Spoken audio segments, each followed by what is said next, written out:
ನಮಸ್ಕಾರ. ಉತ್ತರ ಕರ್ನಾಟಕ ನ್ಯೂಸ್ನ ಪ್ರೈಮ್ ಟೈಮ್ಗೆ ಸ್ವಾಗತ. ನಾನು ಹನುಮಂತೇಶ್.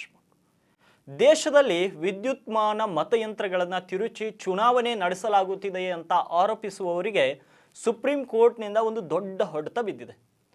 ದೇಶದಲ್ಲಿ ಚುನಾವಣಾ ಸಂದರ್ಭದಲ್ಲಿ ವಿದ್ಯುನ್ಮಾನ ಮತಯಂತ್ರಗಳ ಬದಲಿಗೆ ಬ್ಯಾಲೆಟ್ ಪೇಪರ್ಗಳಿಗೆ ಹಿಂದಿರುಗಿಸುವಂತೆ ಕೋರಿ ಸಲ್ಲಿಸಲಾಗಿದ್ದ ಅರ್ಜಿಯನ್ನು ಸುಪ್ರೀಂ ಕೋರ್ಟ್ ಮಂಗಳವಾರ ತಿರಸ್ಕರಿಸಿದೆ. ನೀವು ಚುನಾವಣೆಯಲ್ಲಿ ಗೆದ್ದಾಗ ಇವಿಎಂಗಳನ್ನು ಅಂದರೆ ವಿದ್ಯುನ್ಮಾನ ಮತಯಂತ್ರಗಳನ್ನು ಟ್ಯಾಂಪರಿಂಗ್ ಮಾಡಿರುವುದಿಲ್ಲ. ನೀವು ಚುನಾವಣೆಯಲ್ಲಿ ಸೋತಾಗ ಇವಿಎಂಗಳನ್ನು ಟ್ಯಾಂಪರಿಂಗ್ ಮಾಡಲಾಗುತ್ತದೆ ಎಂದು ನ್ಯಾಯಮೂರ್ತಿಗಳಾದ ವಿಕ್ರಮ್ ನಾಥ್ ಮತ್ತು PV ವರಾಳೆ ಅವರ ಪೀಠವು ಅರ್ಜಿದಾರರ ವಾದಕ್ಕೆ ಟೀಕಿಸಿದೆ. ಚಂದ್ರಬಾಬು ನಾಯ್ಡು ಮತ್ತು YS ಜಗನ್ಮೋಹನ್ ರೆಡ್ಡಿ ಅವರಂತಹ ಪ್ರಮುಖ ನಾಯಕರು ಇವಿಎಂ ಟ್ಯಾಂಪರಿಂಗ್ ಬಗ್ಗೆ ಕಳವಳ ವ್ಯಕ್ತಪಡಿಸಿದ್ದಾರೆ ಎಂದು ಅರ್ಜಿದಾರರು ಪೀಠದ ಗಮನ ಸೆಳೆದಿದ್ದರು. ಸರ್ವೋಚ್ಚ ನ್ಯಾಯಾಲಯದ ಪೀಠವು ಚಂದ್ರಬಾಬು ನಾಯ್ಡು ಅಥವಾ ಜಗನ್ಮೋಹನ್ ರೆಡ್ಡಿ ಸೋತಾಗ ಅವರು ಇವಿಎಂಗಳನ್ನು ಟ್ಯಾಂಪರಿಂಗ್ ಮಾಡಿದ್ದಾರೆ ಮತ್ತು ಅವರು ಗೆದ್ದಾಗ ಅವರು ಏನನ್ನೂ ಹೇಳಲಿಲ್ಲ. ನಾವು ಇದನ್ನು ಹೇಗೆ ಪುರಸ್ಕರಿಸಬೇಕು, ಇವಿಎಂಗಳನ್ನು ಟ್ಯಾಂಪರಿಂಗ್ ಮಾಡಬಹುದೆಂದು ಸೂಚಿಸಿದ ಎಲಾನ್ ಮಸ್ಕ್ ಅವರ ಟೀಕೆಗಳನ್ನು ಅರ್ಜಿದಾರ KL ಪಾಲ್ ಉಲ್ಲೇಖಿಸಿದರು.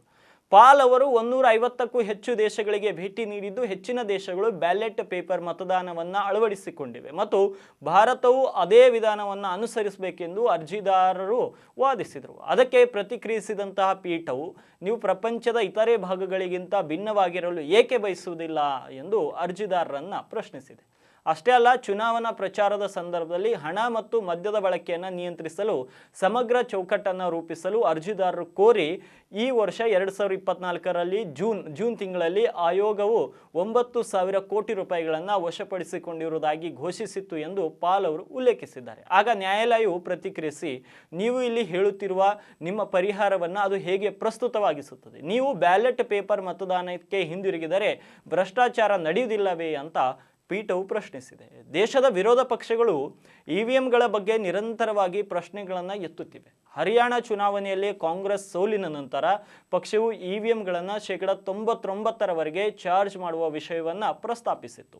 UPಯಲ್ಲಿ ಇತ್ತೀಚೆಗೆ ನಡೆದ ವಿಧಾನಸಭಾ ಚುನಾವಣೆಯಲ್ಲಿ ಸಮಾಜವಾದಿ ಕೂಡ ಇವಿಎಂ ಟ್ಯಾಂಪರಿಂಗ್ ಕುರಿತು ಆರೋಪ ಮಾಡಿತ್ತು. ಆದರೆ ಈ ಎಲ್ಲ ವಿರೋಧ ಪಕ್ಷಗಳು ಮತ್ತು ಕೆಲವೊಂದು ಪಕ್ಷಗಳು ಗೆದ್ದಾಗ ಮಾತ್ರ ಇವಿಎಂ ಕುರಿತು ಮಾತನಾಡಲ್ಲ, ಆದರೆ ತಮ್ಮ ಪಕ್ಷ ಎಲ್ಲಾದರೂ ಸೋಲನ್ನು ಕಂಡಾಗ ಈ ಇವಿಎಂ ಟ್ಯಾಂಪರಿಂಗ್ ಬಗ್ಗೆ ಮಾತಾಡುತ್ತೆ. ಇವತ್ತು ಇಂಥವರಿಗೆಲ್ಲರಿಗೂ ಸುಪ್ರೀಂ ಕೋರ್ಟ್ ಚಾಟಿಯನ್ನು ಬೆಸೆದು ಒಳ್ಳೆಯ ರೀತಿಯ ಬುದ್ಧಿಯನ್ನೇ ಕಲಿಸಿದೆ. ಭಾರತ ಅಭಿವೃದ್ಧಿ ಹೊಂದುತ್ತಿರುವಂತಹ ಈ ಒಂದು ದೇಶದಲ್ಲಿ ಮತ್ತೆ ಬ್ಯಾಲೆಟ್ ಪೇಪರ್ನ ಮೂಲಕ ಚುನಾವಣೆ ಮಾಡುವುದು ಮತ್ತು ಚುನಾವಣಾ ವೆಚ್ಚವನ್ನು ಹೆಚ್ಚಿಸುವ ನಿಟ್ಟಿನಲ್ಲಿ ಕೆಲವೊಂದು ಕಿಡಿಗೇಡಿಗಳು ಮಾಡುವ ಆರೋಪಗಳಿಗೆ ಇವತ್ತು ಸುಪ್ರೀಂ ಕೋರ್ಟ್ ಚಾಟಿ ಬೀಸಿರುವುದು ಗಮನಾರ್ಹವಾಗಿದೆ. ಪಾಕಿಸ್ತಾನದ ಮಾಜಿ ಪ್ರಧಾನಿ ಇಮ್ರಾನ್ ಖಾನ್ ಅವರ ಬೆಂಬಲಿಗರು ಬಂಧಿತ ನಾಯಕನ ಬಿಡುಗಡೆಗಾಗಿ ಮಂಗಳವಾರ ರಾಜಧಾನಿ ಇಸ್ಲಾಮಾಬಾದ್ಗೆ ಬೀಗ ಹಾಕುವ ಹಡಗು ಕಂಟೈನರ್ಗಳ ಉಂಗುರವನ್ನು ಪಾಕಿಸ್ತಾನ ತೆಹ್ರೀಕ್-ಇ-ಇನ್ಸಾಫ್ ಕಾರ್ಯಕರ್ತರು ಭೇದಿಸಿದ್ದು ಪ್ರತಿಭಟನೆಗೆ ಸಂಬಂಧಿಸಿದ ಹಿಂಸಾಚಾರದಲ್ಲಿ ಕನಿಷ್ಠ 6 ಜನರು ಸಾವನ್ನಪ್ಪಿದ್ದಾರೆ. ಜೈಲಿನಲ್ಲಿರುವಂಥ ಮಾಜಿ ಪ್ರಧಾನಿ ಇಮ್ರಾನ್ ಖಾನ್ ಅವರ ಬೆಂಬಲಿಗರ ಪ್ರತಿಭಟನೆ ಹಿಂಸಾಚಾರಕ್ಕೆ ತಿರುಗಿದ್ದರಿಂದ 4 ಅರೆ ಸೈನಿಕ ಸಿಬ್ಬಂದಿ ಮತ್ತು 2 ಪೊಲೀಸರು ಸಾವನ್ನಪ್ಪಿದ್ದಾರೆ ಮತ್ತು 100ಕ್ಕೂ ಹೆಚ್ಚು ಭದ್ರತಾ ಸಿಬ್ಬಂದಿ ಗಾಯಗೊಂಡಿದ್ದಾರೆ ಅಂತ ಸರ್ಕಾರಿ ಮಾಧ್ಯಮ ವರದಿ ಮಾಡಿದೆ. ಪ್ರಧಾನಿ ಶಹಬಾಜ್ ಶರೀಫ್ ಮಂಗಳವಾರ ದಾಳಿಯನ್ನು ಖಂಡಿಸಿ ಅರಾಜಕತೆವಾದಿ ಗುಂಪು ಉದ್ದೇಶಪೂರ್ವಕವಾಗಿ ಕಾನೂನು ಜಾರಿ ಸಿಬ್ಬಂದಿಯನ್ನು ಗುರಿಯಾಗಿಸಿಕೊಂಡಿದೆ ಎಂದು ಹೇಳಿದರು. ಮಧ್ಯರಾತ್ರಿಯ ನಂತರ ಪಾಕಿಸ್ತಾನದ ಆಂತರಿಕ ಸಚಿವ ಮೊಹಿನ್ಸ್ ನಖ್ವಿ ಅವರು ಪ್ರತಿಭಟನಾಕಾರರು ತಮ್ಮ ಮೇಲೆ ಶಸ್ತ್ರಾಸ್ತ್ರಗಳಿಂದ ದಾಳಿ ಮಾಡಿದ್ದಾರೆ, ಭದ್ರತಾ ಪಡೆಗಳು ನೇರ ಗುಂಡಿನ ಮೂಲಕ ಪ್ರತಿಕ್ರಿಯಿಸುವುದಾಗಿ ಬೆದರಿಕೆ ಹಾಕಿದರೂ ಸಹ ಅವರು ಮತ್ತೆ ಗುಂಡು ಹಾರಿಸಿದ್ದಾರೆ, ಆದ್ದರಿಂದ ಬುಲೆಟ್ನಿಂದಲೇ ಉತ್ತರ ನೀಡಲಾಗುವುದು ಎಂದು ಅವರು ಹೇಳಿದರು. ಇನ್ನು ಅಲ್ಲಿನ ಸರ್ಕಾರವು ಕಂಡಲ್ಲಿ ಗುಂಡಿಕ್ಕುವ ಆದೇಶವನ್ನು ಕೂಡ ನೀಡಿದೆ. ಇಸ್ಲಾಮಾಬಾದ್ಗೆ ಹೋಗುವ ಎಲ್ಲ ರಸ್ತೆಗಳನ್ನು ಶಿಪ್ಪಿಂಗ್ ಕಂಟೈನರ್ಗಳಿಂದ ನಿರ್ಬಂಧಿಸಲಾಗಿದೆ ಮತ್ತು ಪ್ರತಿಭಟನಾಕಾರರು ಬೆಂಕಿ ಹಚ್ಚಲು ಪ್ರಾರಂಭಿಸಿದ್ದು ಕಾನೂನು ಮತ್ತು ಸುವ್ಯವಸ್ಥೆ ಸಂಪೂರ್ಣವಾಗಿ ಪಾಕಿಸ್ತಾನ ಪೊಲೀಸರ ಕೈಯಿಂದ ಹೊರಗುಳಿದಿದೆ. ಅದರಿಂದ ಕಾನೂನು ಮತ್ತು ಸುವ್ಯವಸ್ಥೆಯ ಪರಿಸ್ಥಿತಿಯನ್ನು ಗಮನದಲ್ಲಿಟ್ಟುಕೊಂಡು ಪಾಕಿಸ್ತಾನ ಸರ್ಕಾರವು ಪಾಕಿಸ್ತಾನ ಸಂವಿಧಾನದ 245ನೇ ಎ ಕಲಾಮನ್ನು ಜಾರಿಗೆ ತರಲು ನಿರ್ಧರಿಸಿದೆ ಮತ್ತು ಸರ್ಕಾರಕ್ಕೆ ಸಹಾಯ ಮಾಡಲು ಇಸ್ಲಾಮಾಬಾದ್ ರಾಜಧಾನಿ ಪ್ರದೇಶದಲ್ಲಿ ಮಿಲಿಟರಿ ಕಾರ್ಯಾಚರಣೆಗೆ ಸೇನೆಯನ್ನು ನಿಯೋಜಿಸಲು ನಿರ್ಧರಿಸಿದೆ. ಪಾಕಿಸ್ತಾನದ ಮಾಧ್ಯಮ ವರದಿಗಳ ಪ್ರಕಾರ ಕಂಡಲ್ಲಿ ಗುಂಡು ಹಾರಿಸುವಂತೆ ಸೇನೆಗೆ ಆದೇಶವನ್ನು ನೀಡಲಾಗಿದೆ.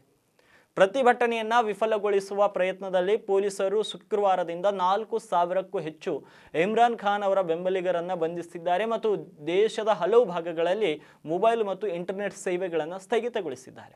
ಗುರುವಾರ ನ್ಯಾಯಾಲಯವು ರಾಜಧಾನಿಯಲ್ಲಿ ರ್ಯಾಲಿಗಳನ್ನು ನಿಷೇಧಿಸುವುದರ ಜೊತೆಗೆ ನಿಷೇಧವನ್ನು ಉಲ್ಲಂಘಿಸುವನ್ನ ಯಾರನ್ನಾದರೂ ಬಂಧಿಸಲಾಗುವುದು ಅಂತ ನಖ್ವಿ ಅವರು ತಮ್ಮ ಪ್ರಕಟಣೆಯಲ್ಲಿ ತಿಳಿಸಿದ್ದಾರೆ.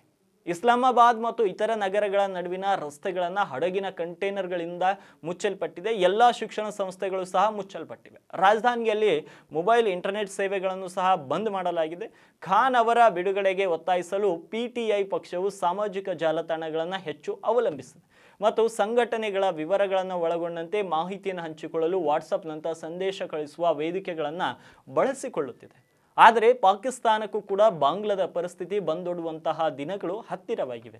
ಈಗಾಗಲೇ ದಿವಾಳಿಯ ಅಂಚಿನಲ್ಲಿರುವಂತಹ ಪಾಕಿಸ್ತಾನದಲ್ಲಿ ಮತ್ತೆ ಅರಾಜಕತೆ ಸೃಷ್ಟಿಯಾಗಿದೆ. ಪಾಕಿಸ್ತಾನ ಬಾಂಗ್ಲಾದೇಶದ ಸ್ಥಿತಿಗಳು ಕಳೆದ ಕೆಲವು ದಶಕಗಳಿಂದ ಚಿಂತಾಜನಕವಾಗಿವೆ. ದೇಶದಲ್ಲಿ ಆರ್ಥಿಕ ವ್ಯವಸ್ಥೆ ಸಂಪೂರ್ಣವಾಗಿ ಹದಗೆಟ್ಟಿದ್ದು ಹೊಲಸು ರಾಜಕಾರಣ ಆ ದೇಶಗಳಲ್ಲಿ ರಾರಾಜಿಸುತ್ತಿದೆ. ನೆರೆಯ ಬಾಂಗ್ಲಾದಲ್ಲಿಯೂ ಕೂಡ ಇದೇ ಮಾದರಿಯಲ್ಲಿ ಮೊನ್ನೆ ಕೂಡ ಪ್ರತಿಭಟನೆ ನಡೆದಿತ್ತು. ಆಮೇಲೆ ಪ್ರಧಾನಿ ಕೂಡ ರಾಜೀನಾಮೆ ನೀಡಿದರು.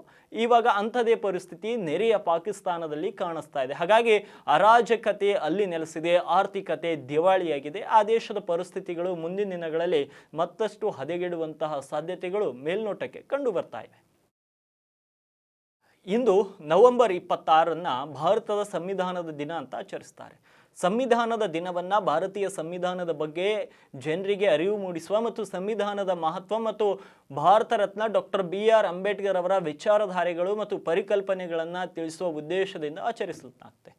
ಅಂದಹಾಗೆ 1949ರಲ್ಲಿ ಇದೇ ದಿನದಂದು ಭಾರತೀಯ ಸಂವಿಧಾನವನ್ನು ಅಂಗೀಕರಿಸಲಾಗಿತ್ತು.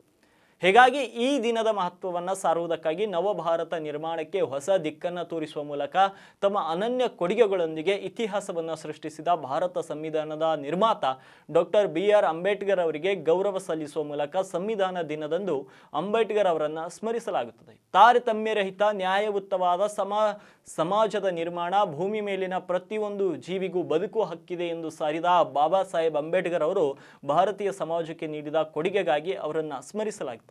ಹೌದು, ಡಾಕ್ಟರ್ BR ಅಂಬೇಡ್ಕರ್ ಅವರು ಶಿಕ್ಷಣವನ್ನ ಸಿಂಹದ ಹಾಲು ಎಂದು ಬಣ್ಣಿಸಿದರು. ಶಿಕ್ಷಣವೆಂಬುದು ಸಿಂಹದ ಹಾಲಿನಂತೆ, ಅದನ್ನು ಕುಡಿದವರು ಗರ್ಜಿಸಲೇಬೇಕು ಅಂತ ಸಾರಿದರು.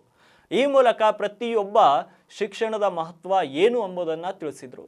ಬಡವರು, ಮಹಿಳೆಯರು ಮತ್ತು ಅವಕಾಶ ವಂಚಿತ ಸಮಾಜದ ಪ್ರಗತಿಗೆ ಶಿಕ್ಷಣ ಒಂದೇ ದಾರಿ ಅಂತ ಬಾಬಾ ಸಾಹೇಬರು ನಂಬಿದರು.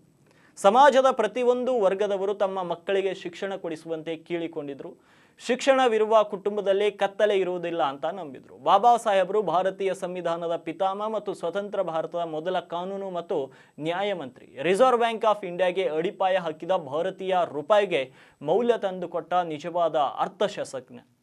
ಇವರು ದಲಿತರಿಗಾಗಿ ಮಾತ್ರ ಹೋರಾಡಿದರು ಎನ್ನುವ ತಪ್ಪು ಕಲ್ಪನೆ ಅನೇಕ ಮಂದಿಯಲ್ಲಿದೆ. ಆದರೆ ಬಾಬಾ ಸಾಹೇಬ್ ಅಂಬೇಡ್ಕರ್ ಕಾರ್ಮಿಕರಿಗಾಗಿ, ಮಹಿಳೆಯರಿಗಾಗಿ, ರೈತರಿಗಾಗಿ, ಪ್ರತಿಯೊಬ್ಬ ವ್ಯಕ್ತಿಯ ಹಕ್ಕಿಗಾಗಿ, ನೀರಿಗಾಗಿ ಹಕ್ಕು ಪ್ರತಿಪಾದಿಸಿದ ಮಹಾನ್ ಮೇಧಾವಿ. ಹೀಗಾಗಿ ಇವರನ್ನ ವಿಶ್ವದ ಮಹಾನ್ ಮೇಧಾವಿ, ಮಾನವತಾವಾದಿ ಅಂತ ಕರೆಯಲಾಗುತ್ತದೆ. ವಿದ್ಯಾವಂತರಾಗಿ, ಸಂಘಟಿತರಾಗಿ ಹೋರಾಟ ಮಾಡುತ್ತಾ ಸಮಾಜಕ್ಕಾಗಿ ದುಡಿತಿರಬೇಕು ಅಂತ ಸಾರಿದಂಥ ಬಾಬಾ ಸಾಹೇಬ್ ಅಂಬೇಡ್ಕರ್ ಅವರು ಬಡ ಮತ್ತು ವಂಚಿತ ಸಮಾಜವು ಪ್ರಗತಿ ಹೊಂದಬೇಕಾದರೆ ಶಿಕ್ಷಣ ಒಂದೇ ದಾರಿ ಅಂತ ನಂಬಿದರು. ಶಿಕ್ಷಣದ ಬಗ್ಗೆ ಬಾಬಾ ಸಾಹೇಬರು ಶಿಕ್ಷಣದ ಬಗ್ಗೆ ಅನೇಕ ದೃಷ್ಟಿಕೋನಗಳನ್ನು ಅವರು ಹೊಂದಿದ್ರು. ಕ್ರಿಯಾತ್ಮಕ ಮತ್ತು ಪ್ರಗತಿಶೀಲ ಸಮಾಜಕ್ಕೆ ಎಷ್ಟು ಮುಖ್ಯ ಅಂತ ಅವರು ಪರಿಗಣಿಸಿದರು ಶಿಕ್ಷಣವನ್ನು. ಹೀಗಾಗಿ ಇವತ್ತು ಸಂವಿಧಾನ ಅಂಗೀಕಾರದ ದಿನ. ಆದರೆ ಇವತ್ತಿನ ರಾಜಕೀಯ ಪಕ್ಷಗಳು ಸಂವಿಧಾನವನ್ನು ಮತ್ತು ಸಂವಿಧಾನದ ಪುಸ್ತಕವನ್ನು ಕೈಯಲ್ಲಿ ಹಿಡಿದುಕೊಂಡು ರಾಜಕಾರಣ ಮಾಡ್ತಾ ಇದೆ. ಆದರೆ ಸಂವಿಧಾನದ ಪುಟಗಳನ್ನು ಓದಲಿಕ್ಕೆ ಮಾತ್ರ ರಾಜಕಾರಣಿಗಳ ಹತ್ರ ಸಮಯವಿಲ್ಲ. ವಿರೋಧ ಪಕ್ಷದವರು ಮತ್ತು ಆಡಳಿತ ಪಕ್ಷದವರು ಸಂವಿಧಾನದ ರಕ್ಷಣೆಗಾಗಿ ನಾವು ಸದಾ ಸಿದ್ಧ ಅಂತ ಹೇಳ್ತಿದ್ದಾರೆ. ಆದರೆ ಸಂವಿಧಾನದ ಪುಟಗಳಲ್ಲಿ ಏನು ಇದೆ ಅನ್ನೋದನ್ನು ಅದನ್ನು ಮರೆತು ಕೇವಲ ಸಂವಿಧಾನದ ಹೆಸರಲ್ಲಿ ಪ್ರಮಾಣ ವಚನ ಮಾಡೋದು, ಸಂವಿಧಾನವನ್ನು ಮುಂದಿಟ್ಕೊಂಡು ರಾಜಕಾರಣ ಮಾಡೋದನ್ನು ಮಾಡುತ್ತಿದ್ದಾರೆ ಹೊರತು ಸಂವಿಧಾನದ ರಕ್ಷಣೆಗೆ ಮತ್ತು ಸಂವಿಧಾನದ ಪ್ರಕಾರ ನಡೆದುಕೊಳ್ಳಕ್ಕೆ ಯಾವ ರಾಜಕಾರಣಿಗಳು ಕೂಡ ಇಂದು ಮುಂದೆ ಬರ್ತಾ ಇಲ್ಲ. ಹಾಗಾಗಿ ಅಂಬೇಡ್ಕರ್ ಅವರು ಹೇಳಿದ ಹಾಗೆಯೇ ಪ್ರತಿಯೊಬ್ಬರು ನಾವು ಶಿಕ್ಷಣವನ್ನು ಪಡೆದು ನಾವೆಲ್ಲರೂ ವಿದ್ಯಾವಂತರಾಗಬೇಕು ಮತ್ತು ಎಲ್ಲರೂ ಸಂಘಟನೆಯಿಂದ ಹೋರಾಟವನ್ನು ಮಾಡಬೇಕು. ಎಲ್ಲವನ್ನ ಎದುರಿಸಿ ಹೋರಾಡಿದರೆ ಈ ರಾಜಕಾರಣಿಗಳಿಗೂ ಕೂಡ ಬುದ್ಧಿ ಕಲಿಸಬಹುದು ಅನ್ನೋದು ಈ ಒಂದು ನಮ್ಮ ಸಂವಿಧಾನ ಮತ್ತು ಡಾಕ್ಟರ್ ಬಾಬಾ ಸಾಹೇಬ್ ಅಂಬೇಡ್ಕರ್ ಅವರ ಗುರಿಯಾಗಿತ್ತು. ಹಾಗಾಗಿ ಇವತ್ತು ಸಂವಿಧಾನ ಅಂಗೀಕಾರ ದಿನ. ಎಲ್ಲರೂ ಸಂವಿಧಾನವನ್ನು ಓದಿ ಮತ್ತು ಸಂವಿಧಾನ ರಕ್ಷಣೆಗೆ ಕೈ ಜೋಡಿಸಿ. ಇವಾಗಿದ್ವು ಇಂದಿನ ಪ್ರೈಮ್ ಟೈಮ್ನ ಪ್ರಮುಖ ಸುದ್ದಿಗಳು. ಮತ್ತೆ ನಾಳೆ ಭೇಟಿಯಾಗ್ತೀನಿ ಉತ್ತರ ಕರ್ನಾಟಕ ನ್ಯೂಸ್ನ ಪ್ರೈಮ್ ಟೈಮ್ನಲ್ಲಿ.